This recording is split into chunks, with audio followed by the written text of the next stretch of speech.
All right, so I'm washing my hands, I'm putting on my gloves, and I'm going to knock on the patient's door. Hi, my name is Sarah. I'm going to be your nurse today. I'm going to close the curtain for privacy, do a general safety survey. Can I get your name and your date of birth while I look at your wristband? My name is Bridget Grava and my birthday is 01/15/99. Good, and do you have any allergies? No. Do you know where you are today? I'm in the office. And what year is it? It is 2025. Okay, perfect. So the patient is alert and oriented ×3. I'm going to start doing your head to toe assessment. Is it okay if I touch you? Yes. Okay, perfect. So I'm going to start doing a general assessment of your head, ears, eyes, nose, and throat, and then your hair, skin, and nails. So your head is symmetrical. Can you smile for me? Good. Your smile is symmetrical. Your ears are without swelling. No lesions are symmetrical. I'm going to have this pen light shine in your eyes. Just look past me. Good. Good. And then I'm going to have you follow my pen light. Good. So the pupils are equal, round, reactive to light, and accommodating to distance. Look up for me. Good. So the sclera is white and moist. The conjunctiva are pink and moist, and no discharge is noted.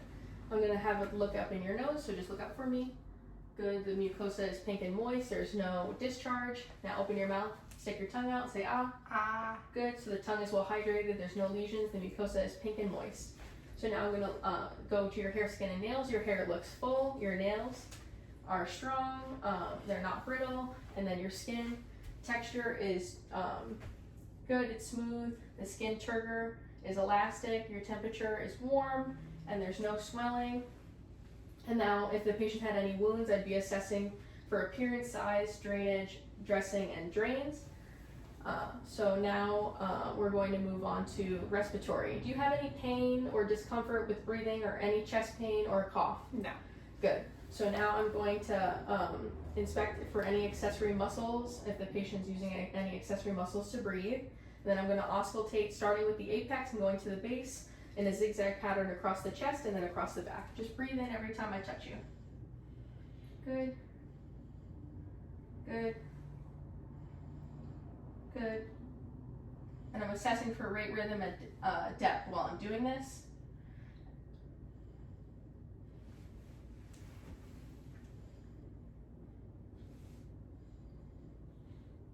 Good.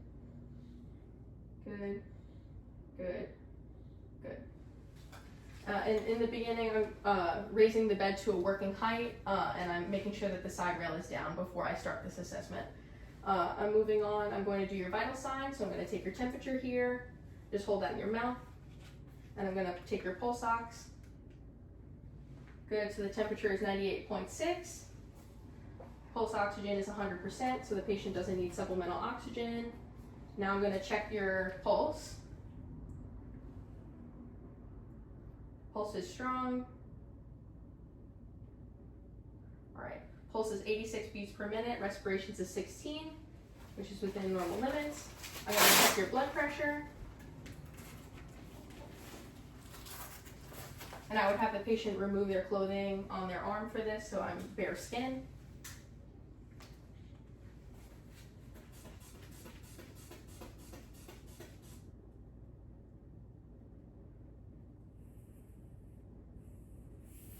Good. Patient's blood pressure is 102 or 68.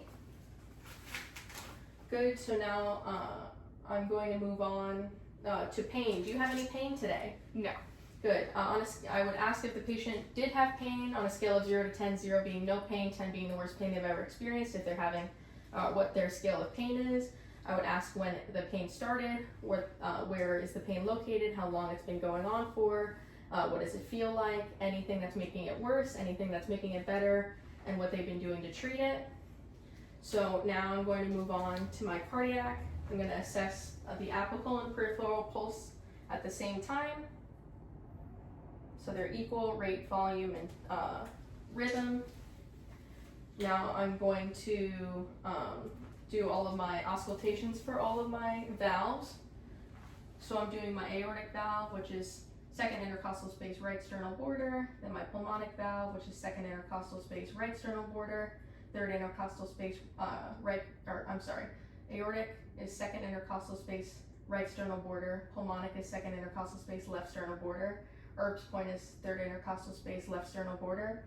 Tricuspid is 4th intercostal space, left sternal border, and then apex mitral or PMI is 5th intercostal space, mid-clavicular line on the left side. And I'm assessing for pulse, rate, and any adventitious sounds. Now I'm going to check the capillary refill in the fingers. Good, it's less than 3 seconds. Now I'm going to move on to my GI system. Do you have any nausea, vomiting, or diarrhea? No. When was your last bowel movement? Yesterday. How often do you have a bowel movement? Every day. And is it normal or abnormal? It's normal. Good. And do you have any dietary restrictions? No. Good. So now I'm going to inspect the patient's abdomen. I would have them lie down. I would assess for size, shape, symmetry, skin condition, and pulsations. And then I would auscultate all 4 quadrants for bowel sounds. Good. And I would do this for up to 5 minutes if there were no bowel sounds present. Bowel sounds are present in all 4 quadrants. Now I would palpate all 4 quadrants lightly and then deeply, and I'm assessing for tenderness, guarding, and any masses. Now I'm moving on to my genitourinary system. When was the last time you urinated? Today. And how frequently do you urinate?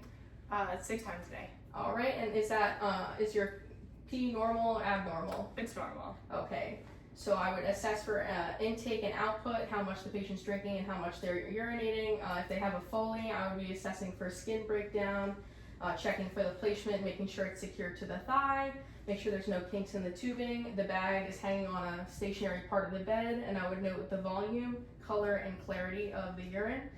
Now I'm going to move on to the extremities. Do you have any numbness or tingling in your extremities? No.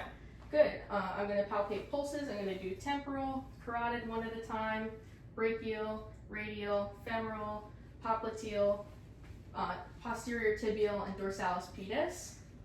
And then I'm going to check the capillary refill in the toes. It's also less than 3 seconds. Now I'm going to do hand strength. Just squeeze my fingers. Good. And then you're going to keep your hands up, resist me in, resist me out. Good. It's equal strength bilaterally, and all of the pulses are 2+ bilaterally equal. Now I'm going to have you raise your arms above your head. Good. Put them down. Raise your legs. Good. Put them down. I'm going to have you press down like a gas pedal with your feet, and then push up on me. Good. And if I had any IV lines on the patient, I would assess for tenderness, erythema, and pain. So now I've done range of motion, strength. Now I'm going to do my final checks. I'm going to be leaving the room. Is there anything that I can get for you? No. Do you have all your possessions? Yes. Do you need to use the bathroom? No. Are you in any pain? No. Good. So that's my 4 Ps. I'm going to say, do you have the call light with you? Do you know how to use the call light? Yes. All right, perfect. So I'm going to put the bed back down into a comfortable position for the patient.